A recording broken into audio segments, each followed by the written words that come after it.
Hello प्यारे बच्चों। कक्षा 4 में आज हमारा विषय है हिंदी और उपविषय कौन। तो चलिए मिलकर इस वर्कशीट को हल करते हैं। प्रश्न नंबर 1, निम्नलिखित शब्दों को उनके सही अर्थ से मिलान कीजिए। पहला है दुबकना। दुबकना का मतलब होता है डरकर छिप जाना।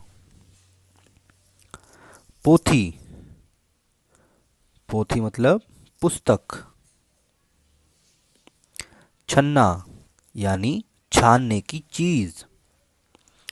कुतरना यानी पैने दांतों से काटना।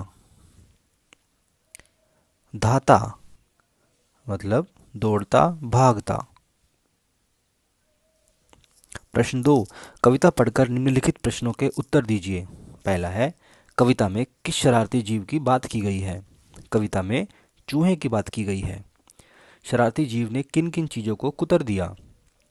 शरारती जीव ने घर में अनाज, किताबों, चप्पल, जूतों आदि चीज़ों को कुतर दिया। दोना खाली क्यों रह गया। दोना खाली रह गया क्योंकि चूहा दोने से मिठाई उठाकर ले गया। कविता में कबाड़ी किसे कहा गया है और क्यों। कविता में चूहे को कबाड़ी कहा गया है क्योंकि चूहा भी कबाड़ी की तरह घर से पुराना सामान ले जाता है।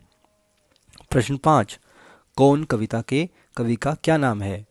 कौन कविता के कवि का नाम है सोहन लाल द्विवेदी। प्रश्न 4, इन शरारती जीव के अलावा और कौन कौन से जीव तुम्हारे घर में घुस जाते हैं, उनके चित्र बनाकर नाम लिखो। तो जैसे पहला है चूहा, तो दूसरे का हम चित्र बना सकते हैं मक्खी, मच्छर और कबूतर। तो इस प्रकार आप इनके चित्र अपनी कॉपी में बना सकते हैं और इनके नाम लिख सकते हैं। इसके अलावा यदि आपको कोई अन्य जीव परेशान करता है जैसे छिपकली आदि, तो आप उसका भी चित्र बना सकते हैं। प्रश्न 5, निम्नलिखित प्रश्नवाचक शब्दों से वाक्य बनाइए। पहला है कौन, अब तुम्हारे साथ कौन खेलेगा।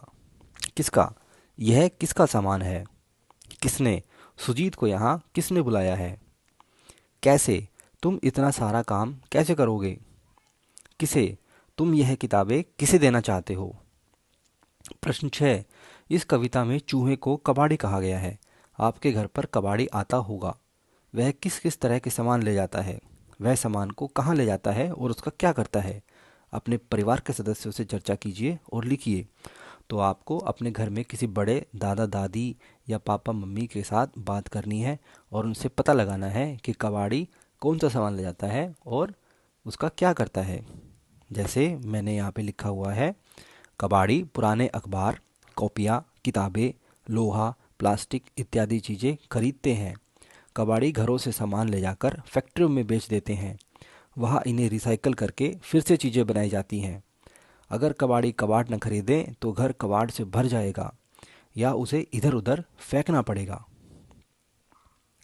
कोरोना जागरूकता अभियान। कोरोना से बचाव के लिए हमेशा फेस मास्क पहनें, हाथों को साबुन व पानी से बार बार धोते रहें, भीड़ भाड़ वाली जगहों से बचें व सामाजिक दूरी बनाए रखें। इसी के साथ ये वर्कशीट पूरी होती है। अगर आपको ये वीडियो अच्छी लगे तो वीडियो को लाइक कीजिए, शेयर कीजिए और चैनल को सब्सक्राइब कीजिए।